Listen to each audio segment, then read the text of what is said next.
When filming with a mirrorless camera, external monitors are not for everyone. But if you want to not only make it easier for yourself and see what you are actually filming better on a screen bigger than that on the back of your camera, but also have all the tools like waveforms, peaking, audio levels and more available, then the only way to do it is by using an external monitor. And there's a lot of them available out there. This PortKeys LH5P II was brought to my attention because it is different than most. It offers functionality that it is in some way unusual from your standard run-of-the-mill monitor, and that is that you can control camera functions via the screen, especially the auto-focusing points. So keep watching, don't skip to find out more about this monitor. Cool packaging, and it comes in this semi-hard plastic case. Not really important in the scheme of things, but if you put monitors in your camera bag or case like I do, it is a great little add-on to keep the screen scratch-free and the monitor safe. The monitor comes with a power cable for powering it from the external power source, mini USB to USB-C and mini USB to LAN for connecting the monitor to the cameras that are not equipped or are not capable of connecting to it via Wi-Fi. It comes also with screw-on antenna and a spare one. This was the hardest thing that I ever had to screw on. So if yours comes with it already on, don't take it off. You won't be able to anyway. There's also a USB stick included with instruction manuals and some LUTs preloaded on it too. I really like how the unit is built and how it looks. Full HD resolution 5.5-inch LCD screen, a standard HDMI, full-size HDMI in and out port and a headphone socket for monitoring audio, sliding on and off power button, really nice. Set of control buttons as well as 4 function buttons for programming the most used functions too. Standard tripod or monitor mounting hole, only one at the bottom. Strange as you can actually flip the display for mounting the monitor upside down. For that you have to use one of those articulated monitor arms so you can actually mount it upside down if you need to do that. There's mini USB for controlling the camera through, USB-A for loading firmware updates and LUTs to the screen and also delivering power to, and one of those 5-pin connectors connecting external power to it too. It takes standard Sony NP-F battery as well as pretty much every other monitor out there right now. Performance, this little monitor really shines. I'm an avid Atomos Ninja 5 user and this screen really compares very well quality wise. Maybe not as bright, but certainly bright enough for most of situations, even for monitoring with it in the direct sunshine.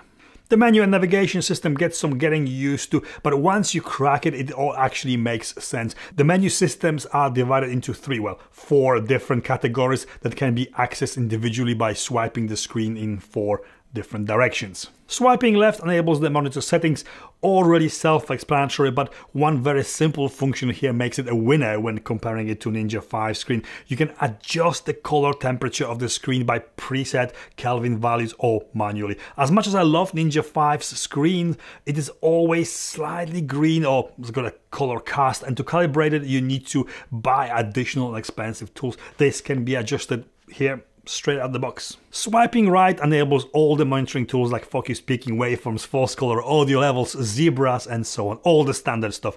Each tool has got sub-menu to be set to your requirements and liking, and all the tools can be rearranged alongside sides of the display, and when there's no more room you can add more by swiping the tools up. First 4 tools on the top left automatically assigned to the physical F1 to F4 function buttons at the top of the screen.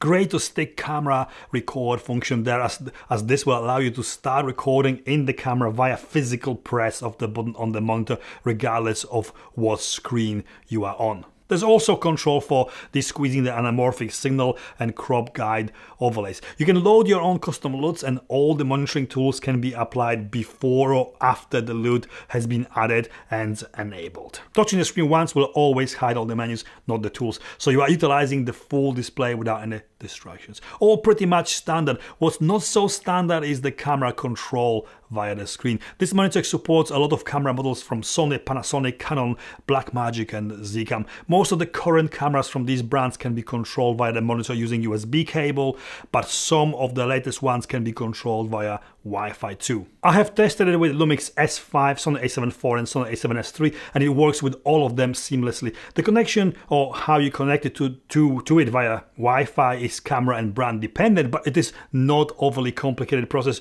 You simply need to connect to the camera's own Wi-Fi. You need to connect it to the camera's own Wi-Fi using the password provided by the camera. Once connected, you swipe down to switch the camera control screen and tools. You can start and stop recording in the camera via the screen here. The screen displays red frame when the camera is recording, very neat. You can also control aperture, shutter, ISO and white balance. I can see this being mega useful in two scenarios. Firstly, when your camera is in a full rig with an external battery at the back, obscuring the camera's back screen somehow. This screen will make the changes to exposure triangle a breeze, but the big one is the focus control. Normally you'd have to do it via the back screen of the camera. With this monitor, once you enable focusing mode, you can change the focus point by simply tapping the screen. And secondly, this autofocusing and all the camera controls will be super useful when filming from a gimbal, taking away the need to touch the camera at all, as you can control it all the main functions through this.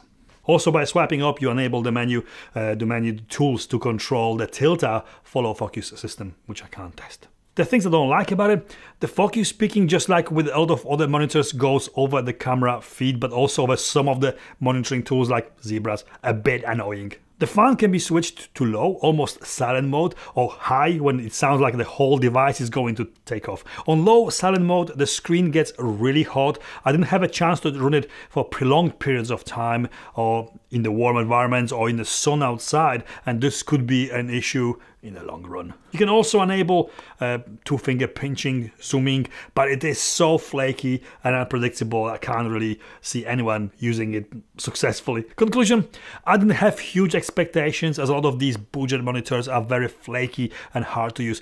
They very often promise a lot and deliver very little. This really works well. Maybe it's not top of the range smartphone responsive touchscreen, but close, it works well. It retails for $399, which is dangerously close to the price of Ninja 5, which can also do recording onto SSD drive. But this can control the camera settings and autofocusing, which no Atomos screen and recorder can do. Very usable monitoring tools, very good bright display, and a screen that surely could be a part of a pro level rig. Imagine running it via wireless video transmitter to someone who can control the AF points and camera settings while you operate a gimbal. This can do it, and is a really good alternative to much more expensive small HD or Atomos monitors, and one that can actually deliver very good results. Recommended. And this is it from me. I hope this video was in some way useful or informative. If it was, please give me that thumbs up, follow me on Instagram and consider subscribing. Thank you for watching, and I'll see you next time. 1, 2, testing my Swiping right enables all the monitoring tools like focus peaking, waveforms, false color, audio levels, zebras, and so on. All the standard stuff. Out of breath again. Taking away the need to